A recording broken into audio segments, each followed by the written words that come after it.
ಸ್ನೇಹಿತರೆ MNS ಅಕಾಡೆಮಿಗೆ ಸ್ವಾಗತ. ಸ್ನೇಹಿತರೆ, ಇದೇ ಮೊದಲನೇ ಸಾರಿ ನೀವು ನಮ್ಮ ಚಾನಲ್ಗೆ ಭೇಟಿ ನೀಡ್ತಾ ಇದ್ದರೆ ನಮ್ಮ ಚಾನಲನ್ನು ಸಬ್ಸ್ಕ್ರೈಬ್ ಆಗಿ ಹಾಗೆ ಪಕ್ಕದಲ್ಲಿರ್ತಕ್ಕಂಥ ಬೆಲ್ ಬಟನನ್ನು ಕ್ಲಿಕ್ ಮಾಡಿದ್ರೆ ನಾವು ಮಾಡ್ತಕ್ಕಂಥ ಎಲ್ಲ ಹೊಸ ವಿಡಿಯೋಗಳ ನೋಟಿಫಿಕೇಷನ್ ನಿಮಗೆ ತಲುಪತ್ತೆ. ಹಾಗೆ ನಮ್ಮ ಚಾನಲ್ನ ಪ್ಲೇಲಿಸ್ಟ್ನಲ್ಲಿ ಹಲವಾರು ವಿಡಿಯೋಗಳಿದೆ, ಆ ವಿಡಿಯೋಗಳನ್ನೆಲ್ಲ ನೀವು ನೋಡಿ ಅಂತ ಹೇಳ್ತಾ ನಮಸ್ಕಾರ. ದಿನಾಂಕ 19/2/2022 ಪ್ರಚಲಿತ ಘಟನೆಗಳಿಗೆ ಸಂಬಂಧಪಟ್ಟಿರುವಂತಹ ಎಪಿಸೋಡ್ಗೆ ಸ್ವಾಗತ ಸುಸ್ವಾಗತ. ಈ ಒಂದು ಎಪಿಸೋಡ್ ಅನ್ನು ಸಂಪೂರ್ಣವಾಗಿ ನೋಡಿ, ಇಷ್ಟವಾದಲ್ಲಿ ಲೈಕ್ ಮಾಡಿ, ಶೇರ್ ಮಾಡಿ, ಕಮೆಂಟ್ ಮಾಡಿ. ಇಲ್ಲಿ ಕೊಟ್ಟಿರುವಂತಹ ಪ್ರತಿಯೊಂದು ಪ್ರಶ್ನೆಗೂ ಕೂಡ ಅದರದ್ದೇ ಆಗಿರುವಂತಹ ಹಲವಾರು ವಿವರಣಾತ್ಮಕ ಅಂಶಗಳನ್ನು ನೀಡಲಾಗಿದೆ. ಕಾರಣ ಇಷ್ಟೇ, ಮುಂಬರುವಂತಹ ಯಾವುದೇ ಸ್ಪರ್ಧಾತ್ಮಕ ಪರೀಕ್ಷೆಗಳಲ್ಲಿ ಆ ವಿವರಣೆಗಳ ಮೇಲೂ ಕೂಡ ಪ್ರಶ್ನೆ ಕೇಳುವಂಥ ಸಾಧ್ಯತೆ ಇರುತ್ತೆ. ಅದೇ ರೀತಿ ಈ ಎಪಿಸೋಡ್ನ ಕೊನೆಗೆ 2 ಪ್ರಶ್ನೆಗಳನ್ನು ಕೊಟ್ಟಿರ್ತೀವಿ. ಸಂಪೂರ್ಣವಾಗಿ ಈ ವಿಡಿಯೋ ನೋಡಿದ್ರೆ ಆ 2 ಪ್ರಶ್ನೆಗಳಿಗೂ ಕೂಡ ನೀವು ಸರಿಯಾದ ಉತ್ತರವನ್ನು ಕೊಡ್ತೀರಾ. ನಿಮ್ಮ ಸರಿ ಉತ್ತರದ ನಿರೀಕ್ಷೆಯಲ್ಲಿ ಕಾರ್ಯಕ್ರಮವನ್ನು ಪ್ರಾರಂಭ ಮಾಡ್ತಾ ಇದ್ದೀವಿ. All the best. Faith 2035 vision document ಅನ್ನು ಇತ್ತೀಚೆಗೆ ಯಾವ ವಲಯಕ್ಕೆ ಬಿಡುಗಡೆ ಮಾಡಲಾಗಿದೆ? ಪ್ರವಾಸೋದ್ಯಮ. Federation of associations in Indian tourism and hospitality faith 2035 ರ ವೇಳೆಗೆ ಭಾರತೀಯ ಪ್ರವಾಸೋದ್ಯಮವನ್ನು ವಿಶ್ವದ ಆದ್ಯತೆ ಮತ್ತು ಪ್ರೀತಿಸುವಂತೆ ಮಾಡುವ ಗುರಿಗಳು ಮತ್ತು ಕಾರ್ಯಗತಗೊಳಿಸುವ ಮಾರ್ಗವನ್ನು ಒಳಗೊಂಡಿರುವ ಫೇತ್ 2035 ವಿಷನ್ ಡಾಕ್ಯುಮೆಂಟ್ ಅನ್ನು ಬಿಡುಗಡೆ ಮಾಡಿದೆ. ಭಾರತೀಯ ಸ್ವಾತಂತ್ರ್ಯದ 75ನೇ ವರ್ಷದ ನೆನಪಿಗಾಗಿ ವಿಷನ್ ಡಾಕ್ಯುಮೆಂಟ್ ಅನ್ನು ಪ್ರಾರಂಭಿಸಲಾಗಿದೆ. Federation of associations in Indian tourism and hospitality ಫೇಕ್ ಯು ಭಾರತದ ಸಂಪೂರ್ಣ ಪ್ರವಾಸೋದ್ಯಮ, ಪ್ರಯಾಣ ಮತ್ತು ಆತಿಥ್ಯ ಉದ್ಯಮವನ್ನು ಪ್ರತಿನಿಧಿಸುವ ಎಲ್ಲ ರಾಷ್ಟ್ರೀಯ ಸಂಘಗಳ ನೀತಿ ಒಕ್ಕೂಟವಾಗಿದೆ. ನಕುಲ್ ಆನಂದ್ ಅವರು ಫೇತ್ನ ಅಧ್ಯಕ್ಷರಾಗಿದ್ದಾರೆ. 4 is the right answer. Financial year 2022 to 2027 ನಿಂದ 5 ವರ್ಷಗಳವರೆಗೆ ಶಿಕ್ಷಣ ಸಚಿವಾಲಯ ನವ ಭಾರತ ಸಾಕ್ಷರತಾ ಕಾರ್ಯಕ್ರಮದ ಹೊಸದಾಗಿ ಪ್ರಾರಂಭಿಸಲಾದ ಯೋಜನೆಗೆ ಒಟ್ಟು ಎಷ್ಟು ವೆಚ್ಚ ಮಾಡಲಿದೆ? 1037.9 ಕೋಟಿ ರೂಪಾಯಿಗಳು. ಶಿಕ್ಷಣ ಸಚಿವಾಲಯವು ವಯಸ್ಕರ ಶಿಕ್ಷಣದ ಎಲ್ಲಾ ಅಂಶಗಳನ್ನು ಒಳಗೊಳ್ಳಲು ಫೈನಾನ್ಷಿಯಲ್ 2022 ರಿಂದ 2027 ರ ಅವಧಿಗೆ ನವಭಾರತ ಸಾಕ್ಷರತಾ ಕಾರ್ಯಕ್ರಮ, ನವಭಾರತ ಸಾಕ್ಷರತಾ ಕಾರ್ಯ ಎಂಬ ಹೊಸ ಯೋಜನೆಯನ್ನು ಅನುಮೋದಿಸಿದೆ. ರಾಷ್ಟ್ರೀಯ ಶಿಕ್ಷಣ ನೀತಿ 2020 ಮತ್ತು 2021-22 ರ ಬಜೆಟ್ ಪ್ರಕಟಣೆಗಳ ಮೇಲೆಲ್ಲ ಅಂಶಗಳನ್ನು ವಯಸ್ಕರ ಶಿಕ್ಷಣವನ್ನು ಜೋಡಿಸಲು ಈ ಯೋಜನೆಯು ಗುರಿ ಹೊಂದಿದೆ. ವೆಚ್ಚ. ನವಭಾರತ ಸಾಕ್ಷರತಾ ಕಾರ್ಯಕ್ರಮದ ಒಟ್ಟು ವೆಚ್ಚವು ಫೈನಾನ್ಷಿಯಲ್ ಇಯರ್ 2022-27ಕ್ಕೆ ರು 1037.9 ಕೋಟಿಯಾಗಿದೆ. ಇದು ಕ್ರಮವಾಗಿ ರು 700 ಕೋಟಿ ಮತ್ತು ರಾಜ್ಯದ ಪಾಲು 337.9 ಕೋಟಿಗಳನ್ನು ಒಳಗೊಂಡಿದೆ. ವ್ಯಾಪ್ತಿ. ಈ ಯೋಜನೆಯು ದೇಶದ ಎಲ್ಲ ರಾಜ್ಯ ಯುಟಿಗಳಲ್ಲಿ 15 ವರ್ಷ ಮತ್ತು ಅದಕ್ಕಿಂತ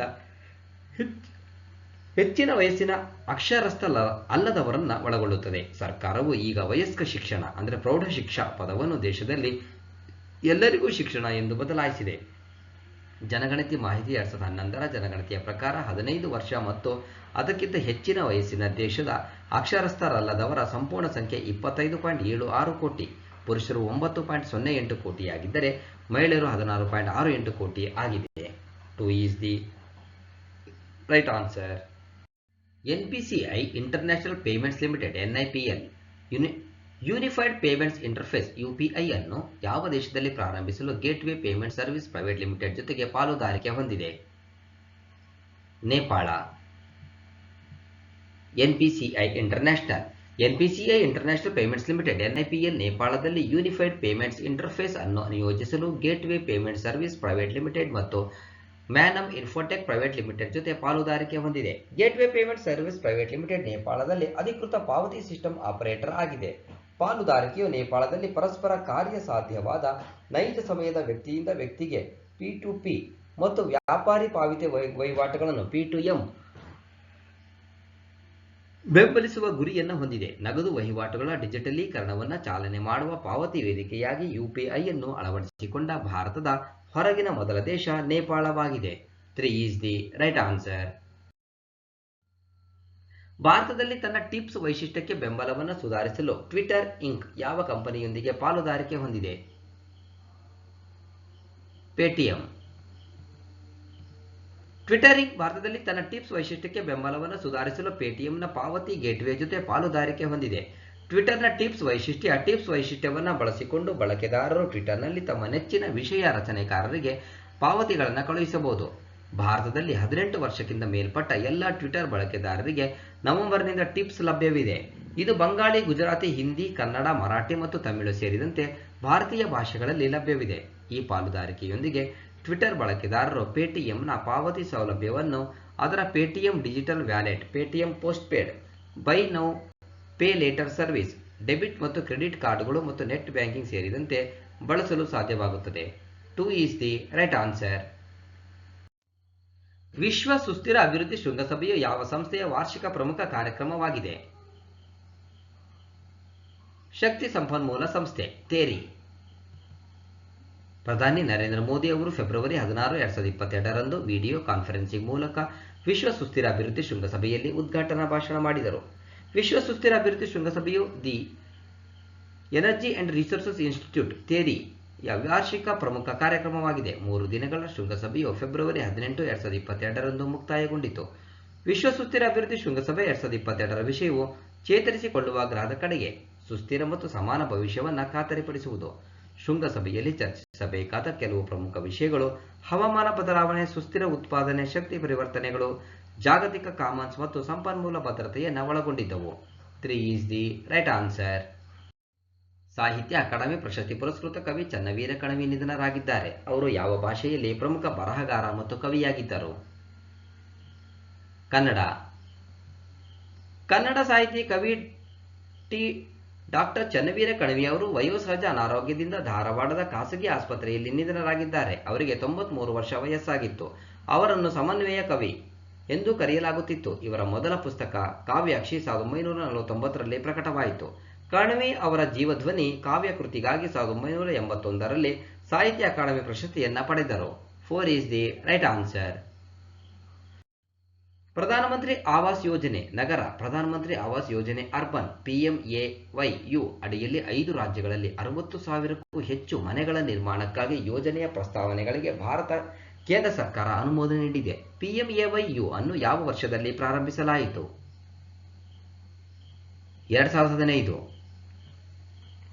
ಪ್ರಧಾನಮಂತ್ರಿ ಆವಾಸ್ ಯೋಜನೆ ನಗರ PMAYU ಅಡಿಯಲ್ಲಿ ಆಂಧ್ರಪ್ರದೇಶ, ಛತ್ತೀಸ್ಗಢ, ಹಿಮಾಚಲ ಪ್ರದೇಶ, ಕರ್ನಾಟಕ ಮತ್ತು ರಾಜಸ್ಥಾನ ಸೇರಿದಂತೆ 5 ರಾಜ್ಯಗಳಲ್ಲಿ 60,000ಕ್ಕೂ ಹೆಚ್ಚು ಮನೆಗಳ ನಿರ್ಮಾಣಕ್ಕಾಗಿ ಕೇಂದ್ರ ಮಂಜೂರಾತಿ ಮತ್ತು ಮೇಲ್ವಿಚಾರಣಾ ಸಮಿತಿ CSMC ಸಭೆಯ 58ನೇ ಅವಧಿಯಲ್ಲಿ ಕೇಂದ್ರ ಸರ್ಕಾರವು ಯೋಜನೆಯ ಪ್ರಸ್ತಾವನೆಗಳಿಗೆ ಅನುಮೋದನೆ ನೀಡಿತು. ವಾಸ್ತವ ಸಭೆಯ ಅಧ್ಯಕ್ಷತೆಯನ್ನು ವಸತಿ ಮತ್ತು ನಗರ ವ್ಯವಹಾರಗಳ ಸಚಿವಾಲಯದ MOHUA ಕಾರ್ಯದರ್ಶಿ ಮನೋಜ್ ಜೋಶಿ ವಹಿಸಿದ್ದರು. PMAYUನ ವಿವಿಧ ವರ್ಟಿಕಲ್ಗಳ ಅಡಿಯಲ್ಲಿ ವಿವಿಧ ರಾಜ್ಯಗಳಲ್ಲಿ ಮನೆಗಳ ಗ್ರೌಂಡಿಂಗ್ ಮತ್ತು ನಿರ್ಮಾಣಕ್ಕೆ ಸಂಬಂಧಿಸಿದ ಸಮಸ್ಯೆಗಳನ್ನು ಸಭೆಯಲ್ಲಿ ಚರ್ಚಿಸಲಾಯಿತು. ಪ್ರಸ್ತುತ PMAYU ಅಡಿಯಲ್ಲಿ ಒಟ್ಟು ಮಂಜೂರಾದ ಮನೆಗಳ ಸಂಖ್ಯೆ 114.04 ಲಕ್ಷಗಳಷ್ಟಿದೆ. ಅದರಲ್ಲಿ ಸುಮಾರು 25 ಲಕ್ಷ ನಿರ್ಮಾಣಕ್ಕಾಗಿ ಗ್ರೌಂಡ್ ಮಾಡಲಾಗಿದೆ ಮತ್ತು ಸುಮಾರು 54.78 ಲಕ್ಷ ಪೂರ್ಣಗೊಂಡಿದೆ. ಮಿಷನ್ ಅಡಿಯಲ್ಲಿ ಒಟ್ಟು ಹೂಡಿಕೆ INR 7.52 ಲಕ್ಷ ಕೋಟಿ, ಕೇಂದ್ರ ಸರ್ಕಾರದಿಂದ INR 1.87 ಲಕ್ಷ ಕೋಟಿ ನೇರ ನೆರವು.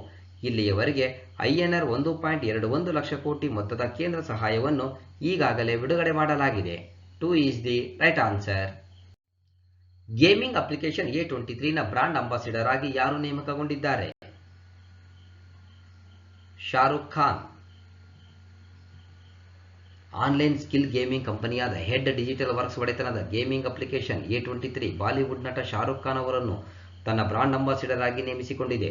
ಶಾರುಖ್ ಖಾನ್ ಅವರು A23 ಚಲೋ ಸಾಥ್ ಖೇಲೆ ಅಭಿಯಾನದಲ್ಲಿ ಕಾಣಿಸಿಕೊಳ್ಳಲಿದ್ದಾರೆ. ಇದರ ಗೇಮಿಂಗ್ ಅಭಿಯಾನದ ಜೊತೆಗೆ A23ರ ಎಲ್ಲ ಮಲ್ಟಿ ಗೇಮಿಂಗ್ ಪ್ಲಾಟ್ಫಾರ್ಮ್ಗಳಾದ ಕ್ಯಾರಮ್, ಫ್ಯಾಂಟಸಿ ಸ್ಪೋರ್ಟ್ಸ್, ಪೂಲ್ ಮತ್ತು ರಮ್ಮಿ ಇತ್ಯಾದಿಗಳನ್ನು ಪ್ರದರ್ಶಿಸುತ್ತದೆ. ಬ್ರ್ಯಾಂಡ್ ಅಂಬಾಸಿಡರ್ ಆಗಿ ಶಾರುಖ್ ತಮ್ಮ ಕೌಶಲ್ಯಗಳನ್ನು ಗೆಲ್ಲಲು ಬಳಸುವ ಭಾರತೀಯರಲ್ಲಿ ಬ್ರ್ಯಾಂಡ್ ಅನ್ನು ಉನ್ನತೀಕರಿಸಲು ಬೆಂಬಲಿಸುತ್ತಾರೆ. Federation of Indian chambers of commerce and ಇಂಡಸ್ಟ್ರಿಯ ಗೇಮಿಂಗ್ ಕಮಿಟಿಯ ಪ್ರಕಾರ ಭಾರತವು 13 ಕೋಟಿಗೂ ಹೆಚ್ಚು ಬಳಕೆದಾರರು ಫ್ಯಾಂಟಸಿ ಕ್ರೀಡೆಗಳನ್ನು ಆಡುವ ಮೂಲಕ ವಿಶ್ವದ ಅತಿದೊಡ್ಡ ಫ್ಯಾಂಟಸಿ ಕ್ರೀಡಾ ಮಾರುಕಟ್ಟೆಯಾಗಿದೆ. 4 is the right answer. List of brand ambassador of all women match official team of legends, league cricket LLC, Jhulan Goswami, ರಿನುಬೈ Rajkumar Rao, good dot Neeraj Chopra, games 24x7, rummy circle, Hrithik Roshan, Uttarakhand Akshay Kumar, PATA India Disha Patani, MediBuddy Amitabh Bachchan, brand ambassador and investor of Krishi network Pankaj Tripathi. ಕೆಳಗಿನವರಲ್ಲಿ ಯಾರು ಭಾರತದ ಮೊದಲ ರಾಷ್ಟ್ರೀಯ ಕಡಲ ಭದ್ರತಾ ಸಂಯೋಜಕ ಅಂದರೆ ನ್ಯಾಷನಲ್ ಮ್ಯಾರಿಟೈಮ್ ಸೆಕ್ಯೂರಿಟಿ ಕೋಆರ್ಡಿನೇಟರ್ ಆಗಿ ನೇಮಕಗೊಂಡಿದ್ದಾರೆ? ಜಿ ಅಶೋಕ್ ಕುಮಾರ್. ನಿವೃತ್ತ wise admiral G Ashok Kumar ಅವರನ್ನು ಭಾರತದ ಮೊದಲ ರಾಷ್ಟ್ರೀಯ ಕಡಲ ಭದ್ರತಾ ಸಂಯೋಜಕರಾಗಿ ಸರ್ಕಾರ ನೇಮಿಸಿದೆ. ಭಾರತ ಸರ್ಕಾರವು ಭದ್ರತೆಯ ಮೇಲಿನ ವಿಶ್ವಾಸಾರ್ಹತೆಯನ್ನು ಖಚಿತಪಡಿಸಿಕೊಳ್ಳಲು ನಿರ್ಣಾಯಕ ಕ್ರಮವನ್ನು ಕೈಗೊಂಡಿದೆ ಮತ್ತು ದೇಶದ ಸಮುದ್ರ ಭದ್ರತೆಯನ್ನು ಬಲಪಡಿಸುವ ಉದ್ದೇಶವನ್ನು ಹೊಂದಿದೆ.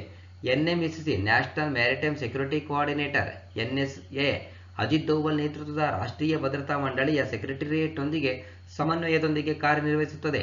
ಭಾರತೀಯ ನೌಕಾಪಡೆ, ಕೋಸ್ಟ್ ಗಾರ್ಡ್, ಕರಾವಳಿ ಮತ್ತು ಕಡಲ ಭದ್ರತೆಯಲ್ಲಿ ಇರುವ ಭದ್ರತಾ ಏಜೆನ್ಸಿಗಳು ಮತ್ತು 13 ಕರಾವಳಿ ರಾಜ್ಯಗಳು ಮತ್ತು ಕೇಂದ್ರಾಡಳಿತ ಪ್ರದೇಶಗಳ ನಡುವೆ ಸಮನ್ವಯ ಸಾಧಿಸಲು ಎನ್ಎಂಎಸ್ಸಿಗೆ ಮುಖ್ಯ ಕಾರ್ಯವನ್ನು ನೀಡಲಾಗುವುದು.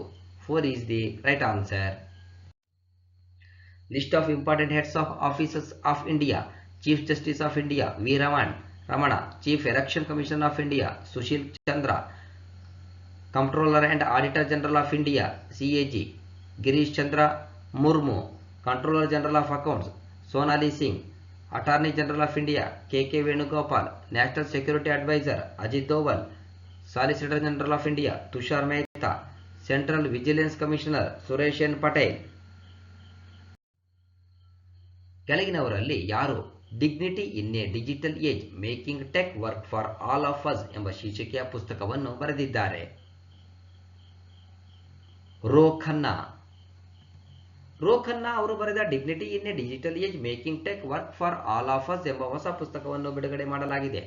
ತಾಂತ್ರಿಕ ಪ್ರಗತಿಯಿಂದಾಗಿ ಅಮೆರಿಕನ್ನರ ಜೀವನ ಶೈಲಿಯನ್ನು ಬದಲಾಯಿಸುವ ಪರಿಣಾಮಗಳನ್ನು ಪುಸ್ತಕವು ತೋರಿಸುತ್ತದೆ.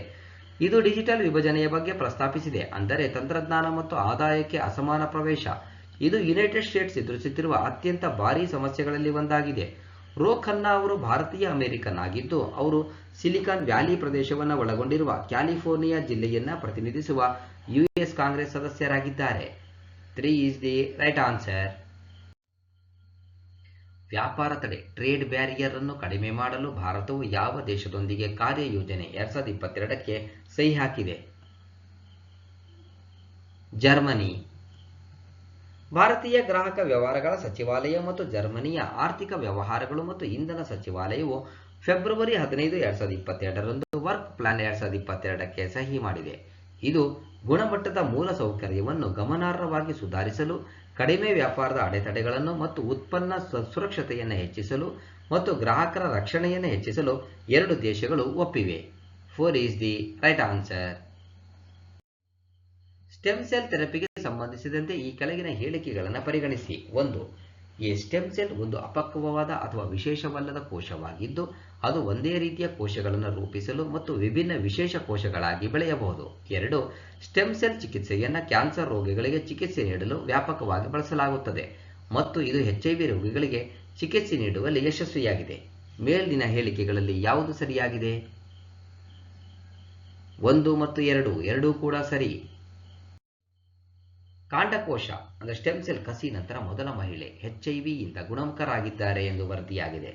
ಸ್ಟೆಮ್ ಸೆಲ್ ಥೆರಪಿ ಸ್ಟೆಮ್ ಸೆಲ್ಗಳು ಸ್ನಾಯು ಕೋಶಗಳಿಂದ ಮೆದುಳಿನ ಕೋಶಗಳವರೆಗೆ ಮಾನವ ದೇಹದಲ್ಲಿ ವ್ಯಾಪಕ ಶ್ರೇಣಿಯ ಜೀವಕೋಶಗಳಾಗಿ ಅಭಿವೃದ್ಧಿ ಹೊಂದುವ ಸಾಮರ್ಥ್ಯವನ್ನು ಹೊಂದಿರುವ ಮಾನವ ಜೀವಕೋಶಗಳನ್ನು ಕಾಂಡಕೋಶಗಳು ಎಂದು ಕರೆಯಲಾಗುತ್ತದೆ. ಕಾಂಡಕೋಶವು ಅಪಕ್ವವಾದ ಅಥವಾ ವಿಶೇಷವಲ್ಲದ ಜೀವಕೋಶವಾಗಿದೆ.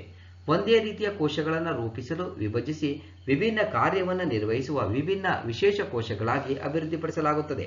ದೇಹದಲ್ಲಿನ ಯಾವುದೇ ಕೋಶವು ಹೊಸ ಕೋಶ ಪ್ರಕಾರಗಳನ್ನು ಉತ್ಪಾದಿಸುವ ನೈಸರ್ಗಿಕ ಸಾಮರ್ಥ್ಯವನ್ನು ಹೊಂದಿಲ್ಲ. ಪುನರುತ್ಪಾದಕ ಔಷಧ ಎಂದೂ ಕರೆಯಲ್ಪಡುವ ಸ್ಟೆಮ್ ಸೆಲ್ ಥೆರಪಿ ಕಾಂಡಕೋಶಗಳು ಅಥವಾ ಅವುಗಳ ಉತ್ಪನ್ನಗಳನ್ನು ಬಳಸಿಕೊಂಡು ರೋಗಗ್ರಸ್ತ, ನಿಷ್ಕ್ರಿಯ ಅಥವಾ ಗಾಯಗೊಂಡ ಅಂಗಾಂಶಗಳ ದುರಸ್ತಿ ಪ್ರತಿಕ್ರಿಯೆಯನ್ನು ಉತ್ತೇಜಿಸುತ್ತದೆ. ಸ್ಟೆಮ್ ಸೆಲ್ಗಳನ್ನು ವ್ಯಕ್ತಿಗೆ ಅಳವಡಿಸಬಹುದು. ಇಂದಿನ ರಸಪ್ರಶ್ನೆ. ಪ್ರಶ್ನೆ 1. 2011ರ ಜನಗಣತಿಯ ಪ್ರಕಾರ ದೇಶದಲ್ಲಿ 15 ವರ್ಷ ಮತ್ತು ಅದಕ್ಕಿಂತ ಹೆಚ್ಚಿನ ವಯಸ್ಸಿನ ಅನಕ್ಷರಸ್ಥರ ಸಂಖ್ಯೆ ಎಷ್ಟು? 2011ರ ಜನಗಣತಿಯ ಪ್ರಕಾರ ದೇಶದಲ್ಲಿ 15 ವರ್ಷ ಮತ್ತು ಅದಕ್ಕಿಂತ ಹೆಚ್ಚಿನ ವಯಸ್ಸಿನ ಅನಕ್ಷರಸ್ಥರ ಸಂಖ್ಯೆ ಎಷ್ಟು? ಪ್ರಶ್ನೆ 2. ವಿಶ್ವದ ಅತಿದೊಡ್ಡ ಫ್ಯಾಂಟಸಿ ಕ್ರೀಡಾ ಮಾರುಕಟ್ಟೆ ಯಾವ ದೇಶ ಆಗಿದೆ? ವಿಶ್ವದ ಅತಿದೊಡ್ಡ ಫ್ಯಾಂಟಸಿ ಕ್ರೀಡಾ ಮಾರುಕಟ್ಟೆ ಯಾವ ದೇಶವೂ ಆಗಿದೆ? ಈ ಎರಡು ಪ್ರಶ್ನೆಗಳಿಗೂ ಕೂಡ ನೀವು ಸರಿಯಾದ ಉತ್ತರವನ್ನು ಕೊಟ್ಟೇ ಕೊಡ್ತೀರಾ ಎಂಬಂತ ನಿರೀಕ್ಷೆಯಲ್ಲಿ ಇವತ್ತಿನ ಒಂದು ಎಪಿಸೋಡನ್ನು ಮುಗಿಸ್ತಾ ಇದ್ದೀನಿ. All the best. Thank you. ಸ್ನೇಹಿತರೆ, ವಿಡಿಯೋವನ್ನು ನೋಡಿದಂಥ ಎಲ್ಲರಿಗೂ ಧನ್ಯವಾದಗಳು. ನಾಳಿನ ಪ್ರಚಲಿತ ಘಟನೆಯ ವಿದ್ಯಮಾನದೊಂದಿಗೆ ಮತ್ತೆ ನಿಮ್ಮನ್ನು ಭೇಟಿಯಾಗ್ತೀವಿ. ಅಲ್ಲಿವರೆಗೂ ಎಲ್ಲರಿಗೂ ಧನ್ಯವಾದಗಳು. ನಮಸ್ಕಾರ.